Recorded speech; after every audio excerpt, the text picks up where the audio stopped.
अभी जो गांव में आप लोग जाते हैं ना कि आदरणीय अमित शाह जी आ रहे हैं, तो वहां जाइए और बताइए कि आदरणीय अमित शाह जी अपने मुख और बिन से आपको 22 जनवरी 2024 का तारीख बताने वाले हैं कि आप चलिए और अयोध्या में भव्य राम मंदिर में पूजा करने का संकल्प लीजिए। सब लोग कहते थे नहीं चलेगा दो विधान, नहीं चलेगा दो निशान, नहीं चलेगा दो प्रधान। इसको भी 75 वर्ष तक लगे। डॉक्टर श्यामा प्रसाद मुखर्जी ने 1951 में इस चीज का सपना देखा था साथियों, और कई साथी अपने नारे के साथ झंडा लेकर घूमते थे और लोग सोचते थे करे ये सब क्या बोल रहा है, पता ही नहीं चला। लेकिन जब 2019 में आपने दूसरी बार सरकार बनाई और 303 सीट जिताया और देश में राज्यसभा में बहुमत हुआ, वही 370 को उखाड़कर कचरे के ढेर में फेंक दिया। चाणक्य ने आज से 2000 वर्ष पहले अखंड भारत का सपना देखा था। सरदार पटेल ने आज से 75 वर्ष पहले अखंड भारत का सपना देखा था, और उस सपने को कोई साकार कर रहा है, उसका नाम है सिर्फ और सिर्फ नरेंद्र मोदी, जिसने देश को अखंड किया। दो चीजों की जरूर बात कीजिए कि हम एयरपोर्ट बनाना चाहते हैं, बिहार सरकार एयरपोर्ट के लिए जमीन नहीं देने के लिए तैयार है। चाहे वो मैं बता, चाहे वो बीटा का एयरपोर्ट हो, चाहे वो पटना का एयरपोर्ट हो, चाहे वो मुजफ्फरपुर का एयरपोर्ट हो, चाहे वो दरभंगा का एयरपोर्ट हो, जितना छोटा रनवे दिया है उसमें एयरपोर्ट सिर्फ टेम्पोररी चलता है। हम तो चला ही रहे हैं। आज पटना एयरपोर्ट पे हम उतरते हैं, आपको दरभंगा के एयरपोर्ट पे उतरते हैं, ब्रेक लेना पड़ता है। और आज भी मैं कहता हूं, सार्वजनिक तौर पर कह रहा हूं कि आज भी बिहार की सरकार जहां जमीन दे, 1 महीने में एयरपोर्ट का काम शुरू कराने का काम करूंगा। उसे पीछे क्यों हटना? दो चीजें, एक तो एयरपोर्ट है और दूसरा एम्स। जो एम्स है उसके लिए भी जमीन नहीं है। अरे भाई, जमीन आप दोगे नहीं तो एम्स बनेगा कैसे?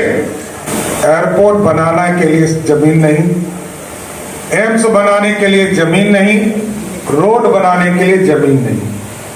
ये कौन पूरा करेगा?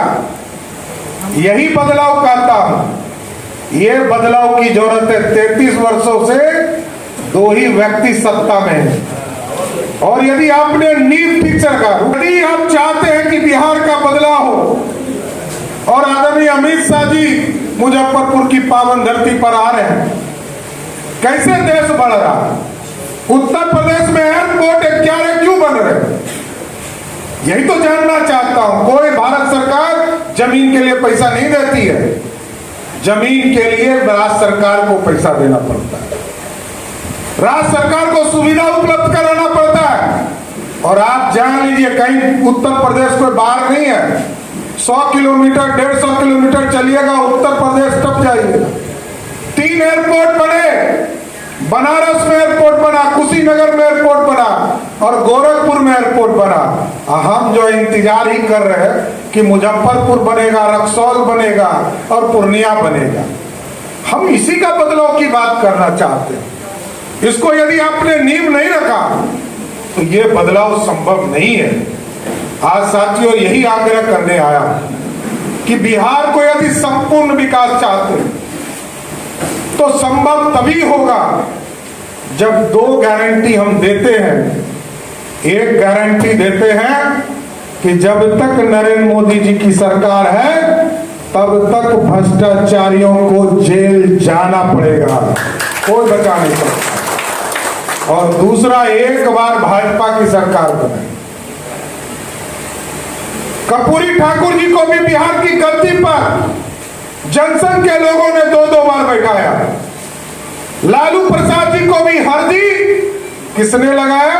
भाजपा के 39 विधायकों ने 90 में लगाया। नीतीश कुमार जी को भी 5 बार, 1-2 बार नहीं, 5 बार मुख्यमंत्री बनाया। लेकिन ये कंधा जो है ना पूरी भाजपा की थक चुकी है, अभी लोगों से कुछ नहीं होना है। एक बार भाजपा की सरकार बनाइए, एक गारंटी तो जरूर देता हूं, या तो अपराधी नेपाल चला जाएगा, नहीं तो सबका गया में पिंडदान करने का काम किया जाएगा। सुरक्षा की गारंटी है और संपूर्ण विकास के लिए सुरक्षा चाहिए, तभी सारे चीज स्थापित हो सकते। बिहार में जातीय जनगणना हो रहा है, जातीय सर्वे का काम किया जा रहा है, देश बढ़ रहा है, ये जातीय सर्वे करा। चलिए अच्छा किया, आपने ये भी गिनती कर लिया, लेकिन हमको पता ही नहीं है कि भगवानपुर में किस जाति के लोग रहते हैं, तो हम विकास कैसे करेंगे। भगवानपुर में किस जाति के लोग, कितनी आबादी है, कहाँ भूमियार समाज है, कहाँ वैश्य समाज है, कहाँ कुशवाहा समाज है, कहाँ यादव समाज है, कहाँ अति पिछड़ा समाज है, ये जानना हमारा मौलिक अधिकार था। आज आधार कार्ड से आप जुड़े हैं, आप जब तक ओटीपी का नंबर नहीं देते हैं, कोई दूसरा आदमी आपको शेयर नहीं कर सकता। सरकार अपने काम में अपनी उपयोगिता कराती है, लेकिन पता नहीं नीतीश बाबू 1931 वाले राज में बिहार को ले जाना चाहते हैं। अंग्रेजों ने लिख दिया इतना जाति, इतना परसेंट, इतना परसेंट, वही फिर एगो पुर्जा निकाले हैं कि सब जाति का लिस्ट निकाल कर मात्र 20 जाति जो है वो जो है बहुसंख्यक दिखते हैं, और 200-190 जातियों को 1% से भी नीचे कर दिए। ये तो समय और वक्त बताएगा कि उनका डिसीजन सही था कि नहीं था, लेकिन मेरा स्पष्ट मानना है बिहार के विकास के लिए आपको क्रिस्टल क्लियर करना पड़ेगा, साफ सुथरी बात करनी पड़ेगी। ये विकास की चर्चा लगातार आप तभी संपूर्ण कर पाइएगा जब आपको पता होगा कि भगवानपुर में किन किन जातियों में गरीब लोग हैं, कौन लोग वहां आरक्षण के लायक हैं, कौन लोग रोजगार के लायक हैं, और कौन लोग आर्थिक रूप से बहुत तंगी में हैं, उनको कैसे चिंता करना है।